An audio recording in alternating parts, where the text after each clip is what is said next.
Welcome to the Strong Youth Project, where our mission is to improve organized sport experiences for youth, parents, coaches, and other mentors via education and evidence-based practice.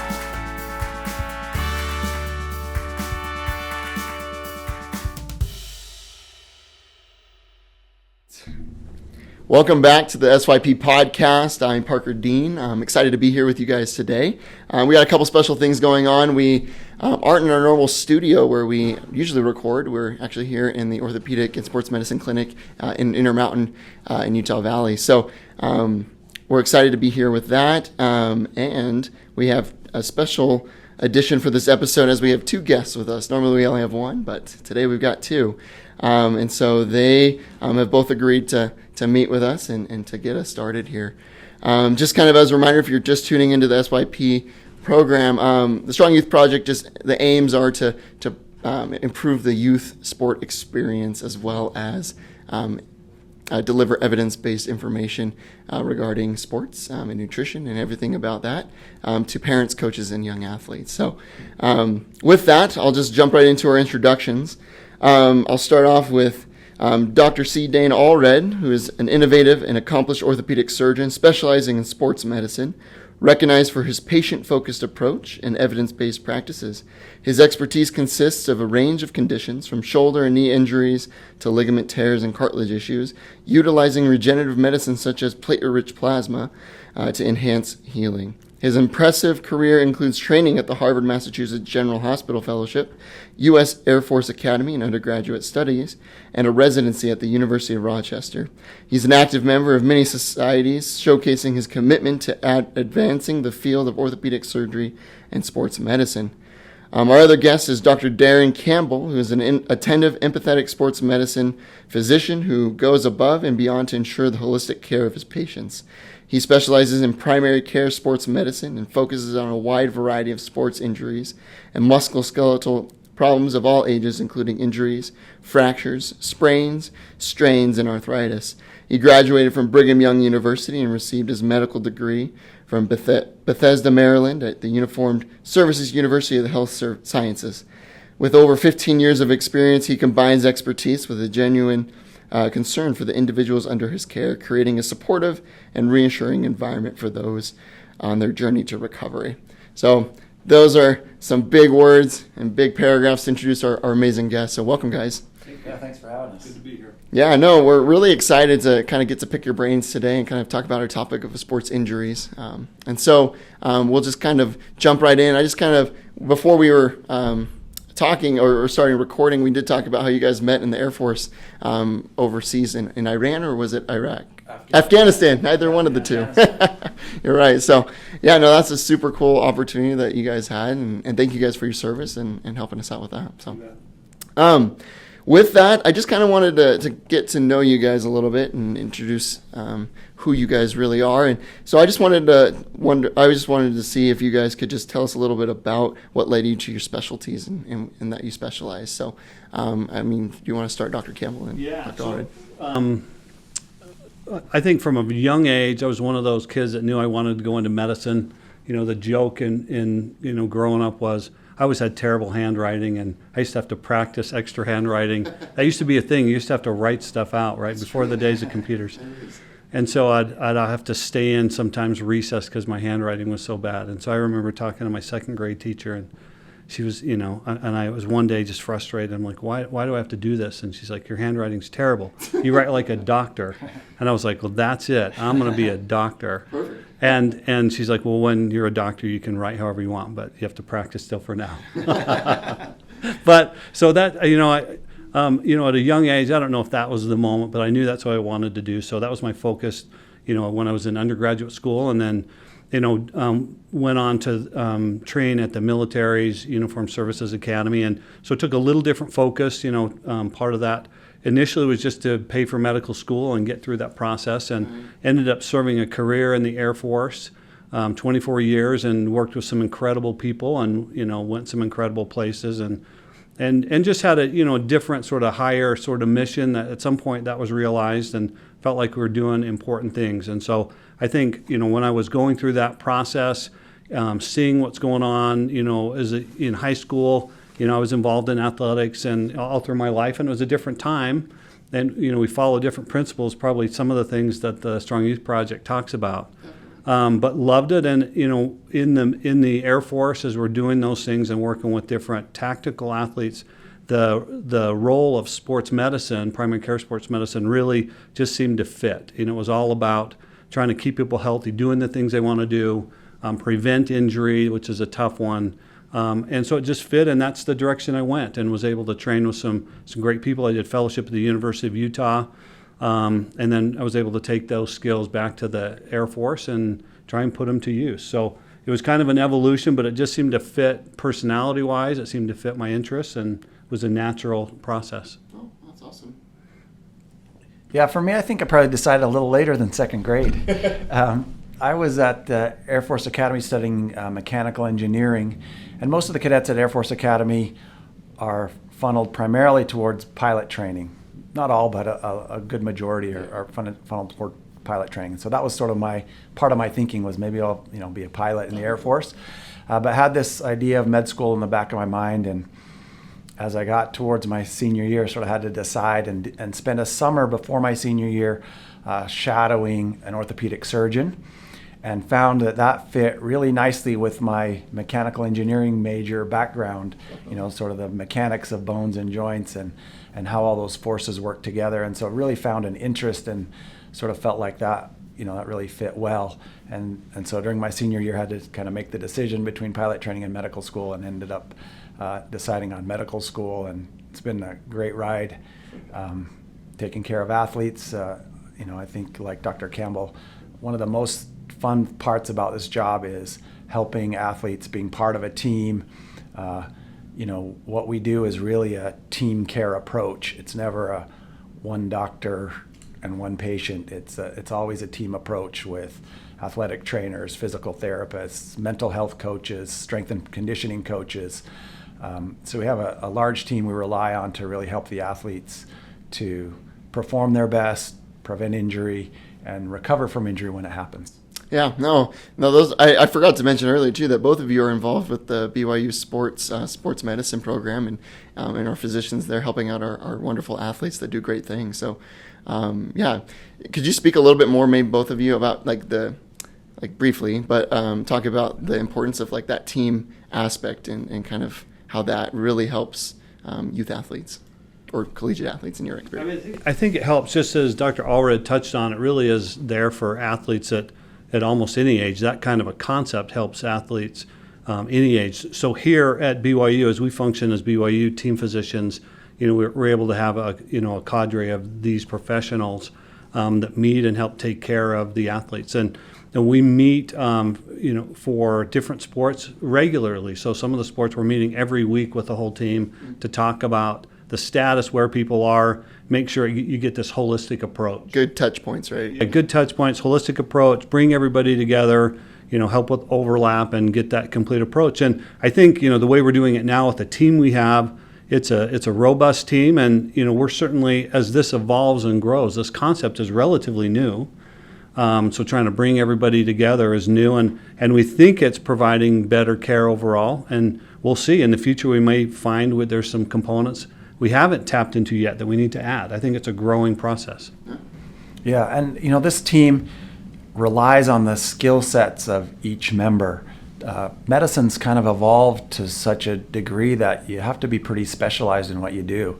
The technology, the diagnostics, and all of that. It's hard to be a general practitioner and know everything, like 100 years ago, where there was one doctor who took care of everything. And so now it's very specialized. Just like on a football team, the skill set of a offensive lineman versus a defensive back or a kicker are very different. Yeah. And the same holds true for the medical team, right? Everyone has a skill set, and there's some overlap, but relying on the real expertise of a guy who can kick it 50 yards, right, in an important time. And the same holds true with our team, right? We have somebody who can do the job that needs to be done, help the athlete get better or get stronger or faster with their knowledge. And then when we combine all that team and overlap all those skill sets, then we can really do something really do something special for the team. That's awesome. Yeah, no, and I know you guys have a lot of experience with collegiate athletes, and we kind of in our podcast, in our program, we're looking a little bit younger to the collegiate athletes. But what would you guys say is the difference for a growing body, like a young athlete, compared to maybe a collegiate athlete or adult when it comes to risk of injury? Is there anything that's different about that? But comparing the two, maybe a collegiate athlete with a young middle school, high school athlete? Yeah, from sort of a bones and joints standpoint, young athletes, as they're growing, there are growth plates. And the growth plates tend to be the weak points oftentimes in the system. Whereas a college athlete or a pro athlete who's older and their growth plates are closed or healed together, the injuries are slightly different. And so what we see in young athletes often with growth plates are overuse problems. So we see that in the knee with something like Osgood-Schlatter's. It can happen in the heel bone, throwing shoulders. So, youth athletes who are pitching in the lot or playing baseball or overhead throwing motions can get similar growth plate injuries. So the growth plate injury is one of the big differences that I see in my practice in orthopedics from youth athletes to above. The other part is, as athletes are developing, they're growing, and their muscle and their neuromuscular systems are developing. And so I think we're going to get into this, but sport specialization is something that can detract actually from that development, right? Because they're doing repetitive motions, the same motion over and over with one sport, rather than moving in a way that's going to develop their bones and joints and neuromuscular system for all types of movements.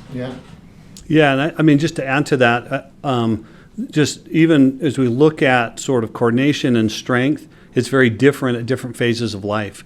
And when you're going through these growth spurts, if you look at it from a mechanical engineer standpoint, everything's changing rapidly.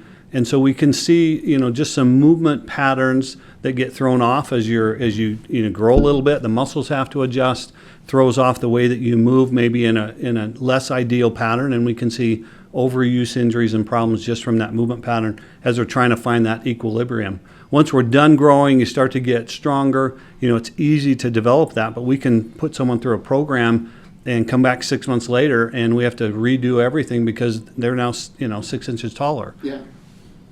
That brings up an interesting idea, and everything is those young athletes are changing, and it's almost like the body's trying to catch up with itself as it continues to advance. And so while they're growing and things like that, are there any risk factors that you would maybe recommend to parents or coaches of these young athletes to be on the lookout for? For example, like stress fractures with running in the foot, maybe. You could see slow progression of pain or anything like that. But are there any other risk factors that you guys would highly recommend to coaches and parents to be paying attention to? I think one of the main things is overuse injuries, right? Some of these things you've mentioned are largely overuse injuries. Now, sometimes there's the fall or the twist or the collision that causes an injury, but a lot of the injuries that we can prevent or improve are these overuse injuries. So managing the amount of load that the athlete sees over time is important. So a young athlete who's playing the same sport year round without a break and is on multiple travel teams, and so is involved in tournaments every weekend or during the week in one team and weekend with another team, that kind of overuse problems can build up. So managing the load, I think, is very important. Having some off-season time for the body to rest and recover, having some time to do other movement patterns than the patterns you need for your one sport is important. Mm-hmm. So I would see in young athletes, the modifiable risk factors that I see are largely due to overuse, overtraining. Yeah. As we look at the psychology of it, athletes are different when you're at the college age and certainly even at the professional age. As we transition through that, the science, the discipline to have that holistic approach gets better. And so we think of nutrition. We all know an 8-year-old and think foods they like to eat, and it's not always a well-balanced meal. They may not have a whole bunch of vegetables on their plate or other things. My case. Right. And so as we start to really load this tissue repetitively, some of those things have to be on point, and so that can be difficult at younger ages to meet the demands required for this sport specialization. And then I think another area is, as we get older and we develop psychologically, there's a huge challenge for an athlete to suffer an injury or to go through a painful recovery situation or an overuse injury. And I think at a young age, that can be really difficult to kind of go through, and it can change their outlook or performance or even mental health from that standpoint.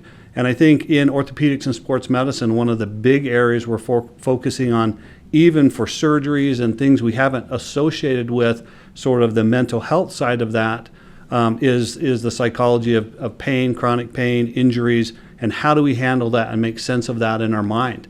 So if we have to go through that at a young age, that can change the way we handle pain. It can change the way we handle adversity. And so there's so many areas that it sort of bleeds into, and we have these injuries that take a lot to get through that we wouldn't otherwise face at that developmental age. Yeah. It's a crucial point. And honestly, to kind of hone in on that sports specialization, I kind of think I know your guys' opinions on that, but maybe just for a clarity's sake, what are your thoughts on sports specialization? It seems like we see a lot of injury from repetitive overuse, especially when you just do one thing over and over again. So, Dr. Campbell, if you want to start with that. Yeah, this is a hard one because some of this is part of the system. If you're part of a league, we have leagues that start to play. It's funny, I had a patient just a few years ago that I was talking to, and it was a 13-year-old, and all of her friends were playing soccer, and she had played softball. And so she was devastated. She's like, I wish I'd played soccer because that's where all my friends are. That's where I want to be, but I'm not on any elite team. I've never really started. 13's too late. It's too late for me to start this new sport of soccer, so I guess I'll just have to not participate. And so just to hear that, because she wasn't on any of the elite teams, she wasn't going to sort of follow that progression that those athletes are on. So it's a challenge. It's easy to say, for my health and well-being, I don't want to do that. But if I'm a growing, young, competitive athlete, and certainly we have exposure to these athletes all the time, and when you're a little kid, you talk about football, every little kid pictures in their mind, I'm going to play in the NFL, and I see this happening. And so if there's a pathway to that, and that's the only pathway to that, if that's what your dream is, you're going to try and stay on that pathway. So when we talk about trying to change the approach, it's really difficult. There are so many factors. So we admire a project that's trying to work on that, but also acknowledge all of those factors. So we can talk about the sports science and the medicine for a long time, but we have to see some changes with sort of the system to be able to encourage that. And really, I think, overall goal, when we think about that, the NFL, there's only a fraction of a percentage of all the kids that are ever going to progress and achieve that dream. And yet youth sports and things that we do would love to see more people have lifelong activity in sports. So how do we get away from that? What if I'm not going to the NFL? Okay, that's it, I'm done. Sports are over. I'm just going to play my computer games, How do you make that transition and find joy in it? So this is a very complex question. I mean, I love it when it's asked and we can break it down like we have, but it's very complex. It is.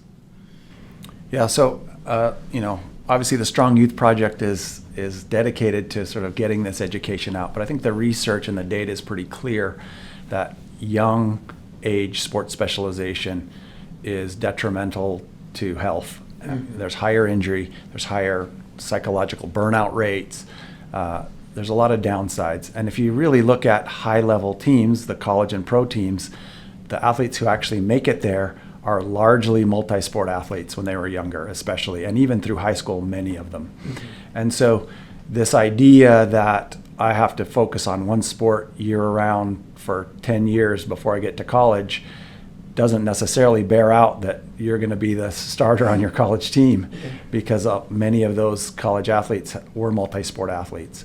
And there's probably some genetics. There's more factors in how much you practiced, I think, involved. But there is a lot of pressure. Some of that pressure, I think, comes from the business side of sports. And that business side of sports is trickling down into younger and younger ages, where if you have a club team, right, the coach wants to have a program all year so that it's a job all year, and the league wants to do that. And so as the business side of youth sports becomes more businessy, right, then they want these athletes to be engaged all year because it's a year-round business then. And so I think there is some of that. And so what we're seeing overall in the demographic is that athletes are moving away to some degree from local rec programs into club programs, which are run more professionally and have better coaching and better equipment and better resources. But that sort of that eliminates some of the pool, right? The kids who aren't good enough to make the elite teams then, like Dr. Campbell mentioned, feel like, well, that I can't play that sport because I'm not elite.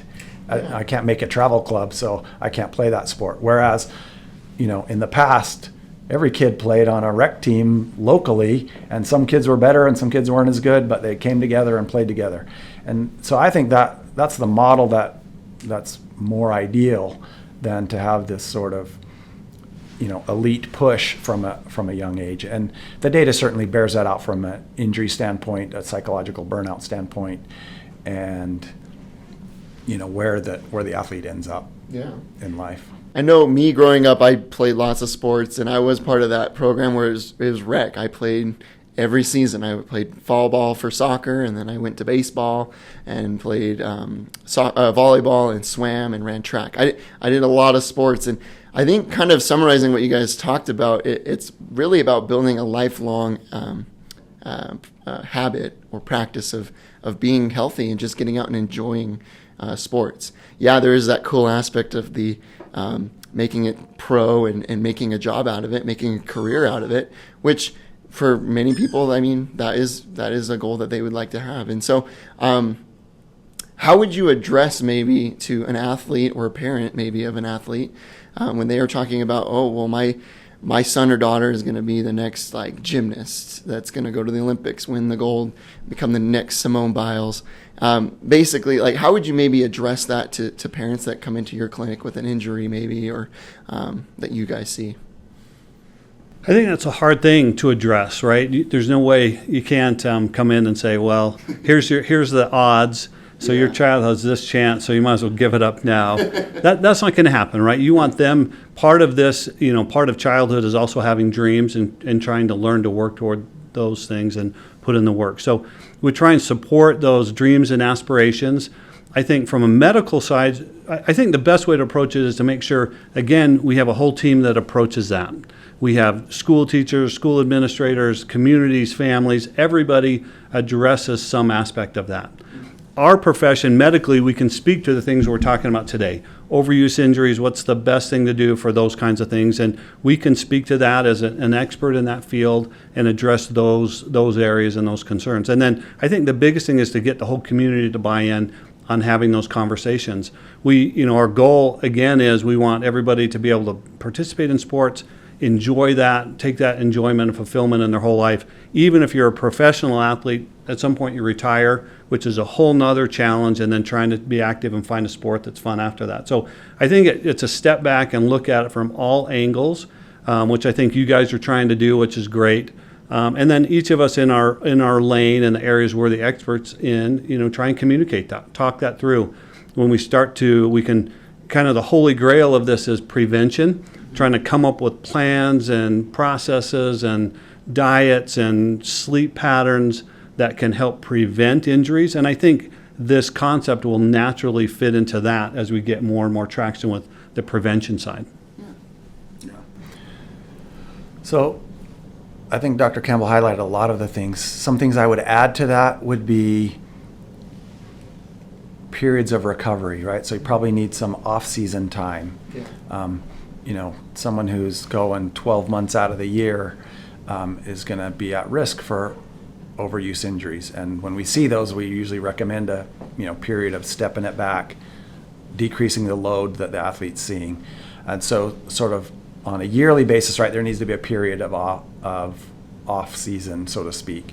But that recovery also happens day to day, right? Getting adequate sleep is super important. And, young athletes have a lot of things on their plate. They have school, they've got family obligations, and, their team obligations, and they're traveling usually with these travel teams. And to get adequate sleep is difficult, but to really prioritize that is important.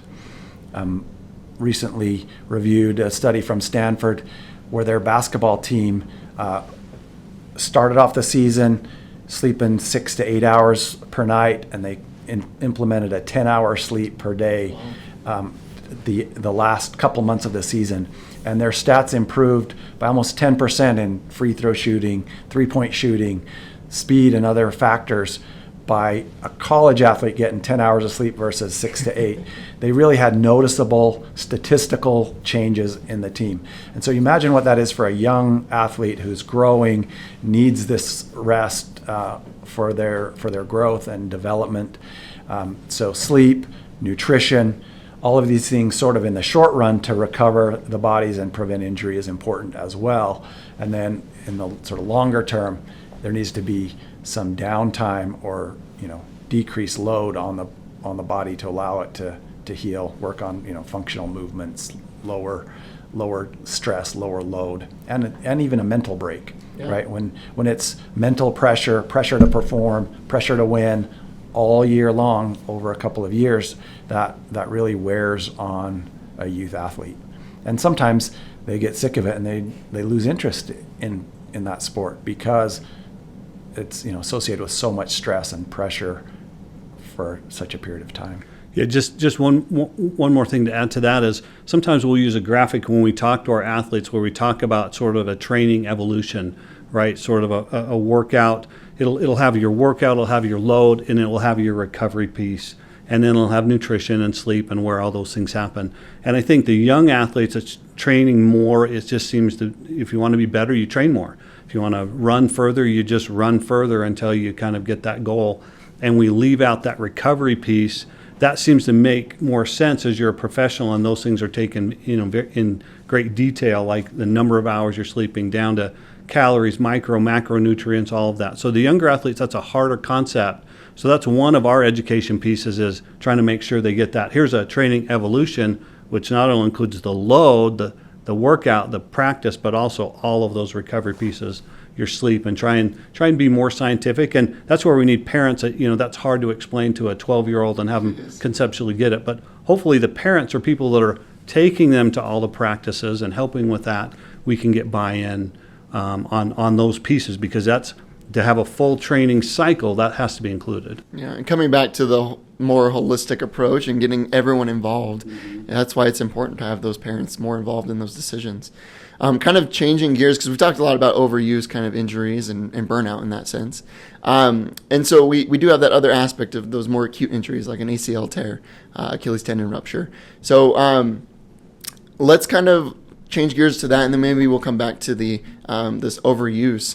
But like speaking to like an athlete that maybe had already had an ACL injury, they're more prone to get that ACL injury again, right? So it's kind of this: if you roll your ankle once, you're going to roll it again, and then now you're buying yourself an ankle replacement 40 years down the road. So you don't want to end up in that boat, especially with these athletes that are a high risk of these more acute injuries.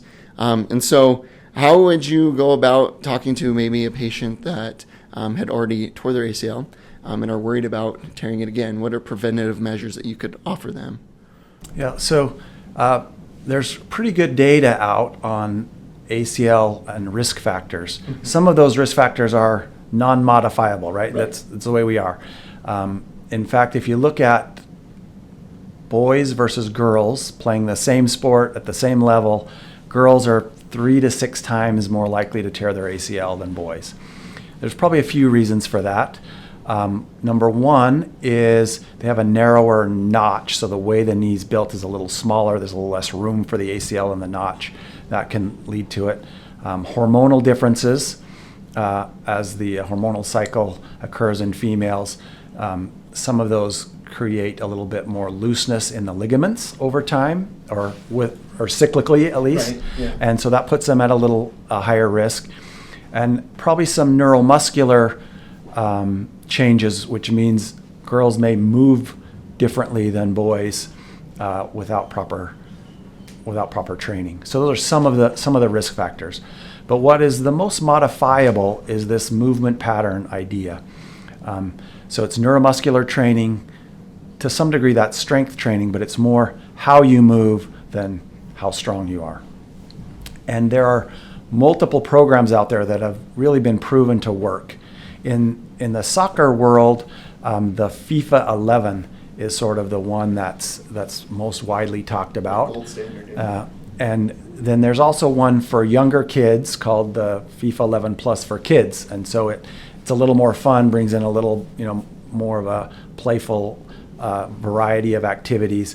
But those types of programs, and there's other programs out there that have been proven with good science to reduce injury risk. So those are the types of programs that's the main modifiable risk factor, right? A lot of the other things you can't change, but these are the things you can change, the neuromuscular control, and if you can train that to improve, then the risk can be reduced as much as 50% in some of these studies.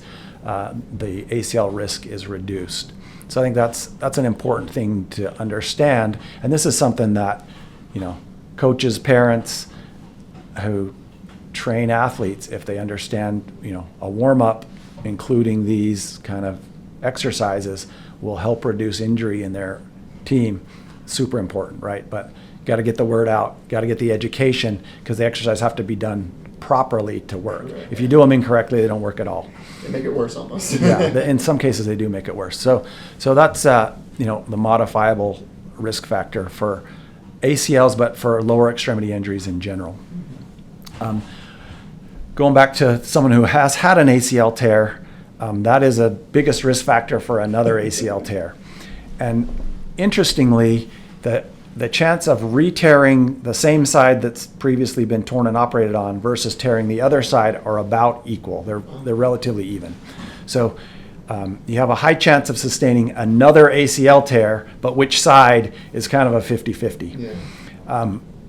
Some of the research done out of the service academies when we were there shows that the movement patterns of those who have torn an ACL demonstrate these bad risk factors. And so they got to be sort of trained out of you after an ACL tear to reduce that risk. But there is a significant risk of ACL injury after a first ACL injury. And that's probably if you had to look at a person or say, what's your risk factors? Someone who's had an ACL tear, you're the highest risk of having another one versus anybody else, pretty much. Oh, gotcha. Yeah. And so this is an area that there's a lot of research in. And so trying to break down the movement patterns, kind of a huge area. And I think developing, just as we speak, our ability to capture some of this with the technology, as that improves, it becomes easier and easier and makes a huge difference. But there's some other kind of changes early on that we can make. In some of the sports, we can talk about progressions and things in baseball like pitch counts, being able to make sure that their skills in performing that task are the best they can be. Think of holding people back from throwing curve balls until a certain age, just because of the torque and the pressures on the joint. So there's several other things, even aside from these movement patterns that relate to that are sort of developmental. Another one that we worked on at the Air Force Academy was in boxing. At the Air Force Academy, all cadets have to box. That's part of their combatives curriculum. And so one of the things that we looked at and had to treat were concussions. And so as we kind of tackled that, saying how many concussions do we have in these athletes or in these cadets that are boxing, we found that many of them were coming from their boxing class that they had to attend. And so as we broke that down, one of the changes that they made that changed their number of injuries was changing when they let them throw their power punches until they learned different skill sets. We didn't see as many injuries from the boxing team as we did from the average cadet that was just learning to box. And so by simply changing when they could start to do that in their classes, we reduced the number of injuries. And so we can see the same concept in baseball. How many pitches can you have at certain ages? What pitches you can throw at those ages and when you progress to those. So it's, those processes and sort of tracking and following that sometimes just takes asking the question, or why is this happening, and then diving into it. And when we talk about sort of the future of sports science, I think this is just a wide open field to try and develop. I'd said earlier that prevention is really the holy grail in sports medicine because there's so many factors involved, but it's so important. Yeah. And kind of going along with that, you guys, do you have any places that a parent or a coach could go to find all this information other than our podcast? Is there anything else, any websites or any programs that you guys know about?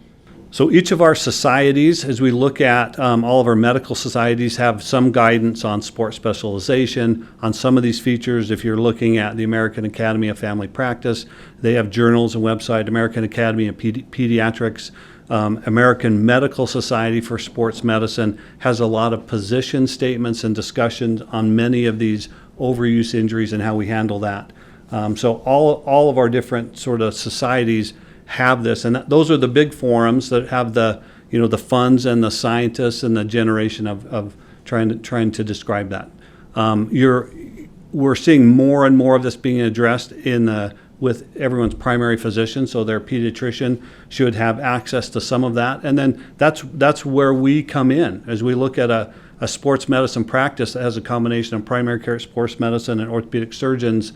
As we encounter those individuals with those injuries. And we're starting to see a lot more visits just about prevention coming in. Here's, my child is, playing softball or playing baseball. We're worried about this. Can we have a visit and talk about those prevention issues? That's really good.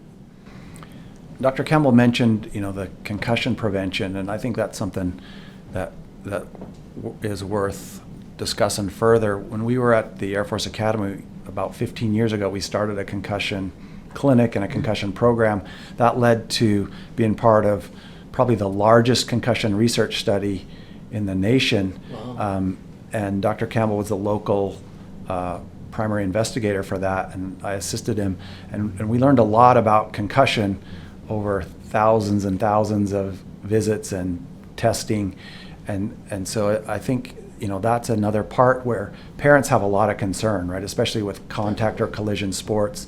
Is it safe for my child to play? What's the risk? What do I do if my child has a head injury? Is it a concussion? When can I get back? What can we do? And so I think that's something that we could talk about with, some real good data coming from this large study. Wow, yeah, no, that's super cool that you guys were kind of involved with that. And so you guys definitely know, and I really appreciate the stuff that you had shared, those resources. Because that's kind of the goal too, is like I mentioned before, we're trying to deliver that evidence-based information, research-based, so that way we're giving it the best opportunity for our youth athletes to succeed. And I want to be respectful of your guys' time. I know you guys are very busy and we're coming to you probably at your lunch hour. So just kind of to wrap it up, we just wanted to get maybe one or two from each of you, key takeaways that a parent and a coach could take to really help their athletes either recover from an injury or prevent the injury in general, those overuse injuries. And so if you need a little moment to think about it, and if you got one right off the cusp, you're welcome to do that too. So I'll just start with that. I think as we look at this team approach, we it needs to be a whole community effort to kind of approach these things. And so rely on the skill set. When you have a young athlete that's playing on a team, hopefully they're on a team with a coach that knows their business, and pay attention to those skill-driven drills, learning how to tackle. We talk about concussion prevention, how you tackle and how you have impact with the other players is so important in what's going on. I think it's important as a community that we don't, we think of football, American style football, and we think of the way we celebrate some of these impacts and big hits. That's a part of the football competition, but some of the changes we've seen at the NFL level, we see how they kick the ball off currently. We see the way that they track and penalize people for different ways that they hit. So it's very important to have the right skills, and those are followed, and we as a community support those changes when we come up with a change, even though it's not the old way we used to do it, just rub some dirt on it and get after it. So I think that's one of the big areas is skills and learning those fundamentals really before you're expecting to, be the superstar and, and the Super Bowl kind of a thing. That's so important. And for young athletes, that's where the bulk of the time should be spent rather than whether or not you can make the big hit. Yeah. I think my key takeaways would be some of the stuff we've discussed earlier. Number one, be a multi-sport athlete. Don't play the same sport 12 months out of the year until, I'd say, at least junior high, middle school age would be sort of the earliest sports specialization. Before that, you should definitely be in multiple sports. And the best athletes probably play multiple sports through high school. So consider that. Second is the recovery. Sleep, nutrition. It's hard for kids to eat right and to get enough sleep. But I think those are really the factors that contribute to their growth and development and injury resilience.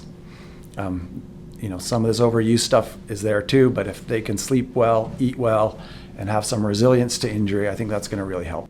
That's awesome. Thank you guys so much for your time and for all those key takeaways. Those are really helpful. And I know for me as a young dad, I definitely want to make sure that is applied to my family and helping my family grow and enjoy sports and make that a lifelong endeavor. So thank you guys again. And hopefully you guys listening will join us for our next SYP podcast as we will be discussing more topics about improving the youth sport experience. Thank you. Thanks. Yeah, thank you guys.